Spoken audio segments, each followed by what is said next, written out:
Hello everybody. In my last video I showed you all the different museums that I could go to within walking distance of my hotel right there in central Florence. In this video I thought I would research the bus system and how to possibly get around not only in the city but maybe some outskirts of the city using the bus system. So hope you enjoy. One of the reasons that Florence is such a popular destination for tourists is because of its designated pedestrian zones. Much of the area in and around these popular tourist attractions in central Florence are protected by no-traffic zones during the day, and only residents can park and drive through at night. Those green lines in Section A, those are the pedestrian zones, so no big tour buses will be in this area anywhere near these attractions. Because these lanes and these streets are so narrow, there's definitely only a few buses that can make it inside this popular area. Always buy your ticket in advance at a tobacco store before you use the bus. I did some research today and it shows that a ticket right now is €1.50, and like many cities in Europe, these tickets will get you on any city bus and are valid for 90 minutes.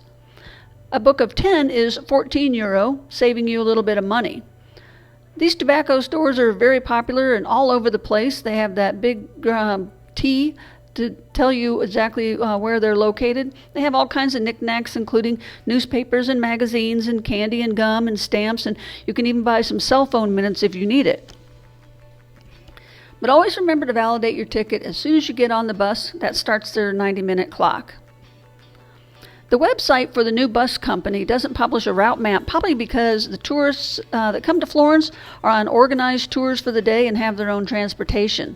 So the city buses are mainly used by the residents, and therefore there's no need to explain what the routes are and what streets they use because they already know it. However, I visited visittuscany.com, a website that it posted an old company's bus line route, and I imagine that the current system is using something similar. But I used Google Maps and I typed in Florence, Italy bus stations, and this is what popped up. I clicked on the blue dot near my hotel, and sure enough, there's a bus stop using bus C2 that stops right there in front of my hotel. Even though the distance from the train station to my bed and breakfast is only a little over a half a mile, I thought I might have the option of taking a bus just in case it was rainy and miserable and I just didn't want to walk. There's a bus stop near my bed and breakfast where I can pick up bus number 11, and that goes straight to the station. That's always an option. Okay, so what about that cute museum that I discovered in my last video, Museum San Marco? So I used Google Maps. I typed in the museum name, clicked on directions, and then changed the transit mode to walking is the quickest way to get there since it's only 0.6 miles away. Okay, what about going across the river and up to the gardens up the hill? So Giardino Bardini, well, you got it, 0.6 miles, so just hoofing it, or I could get bus 23 that skirts the pedestrian part of the city. Boboli Gardens, very popular with the tourists, but again, it's only a half a mile walk, so I'll probably just hoof it to that.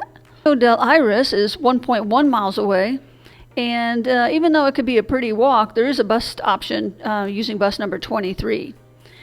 Now, there's also a combination of two buses, number 13 and number 6, that takes the windy road up and around in the hills. Now, this looks like a wonderful option to see the outer edges of the city. And similar to my other videos about finding little hidden gems along the stops on the trains between two destinations, this bus route seems like it has an opportunity to make my own little hop-on, hop-off bus. Giardino del Bobolino is 1.4 miles away, and it looks like bus 11 takes it there as a straight shot. So let's look even out further. There's a small town called Impuneta. So it looks like the route on the bus makes all kinds of stops along the way there. This small town, Impuneta, has a population of 15,000, and the bus stops right there in the middle of town. Definitely not a touristy town by the looks of it, but that makes it worth the visit. These are the kind of places that don't cater to tourists, and the restaurants will be very authentic because they're feeding their own residents. And I always look forward to asking some of the locals where I might find a great place for lunch.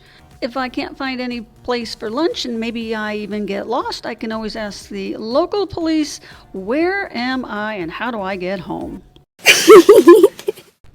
Well, I hope you enjoyed that video about the bus system and in and around Florence. In my next video, I think I'll go back to the trains and show you some research I'm doing on other destinations, like Siena. I think I want to definitely hit Siena, and I'll see what other cities are on the train to and from Siena, so that I can do some more venturing and see some smaller towns and maybe have lunch. Hope you enjoyed. Bye-bye.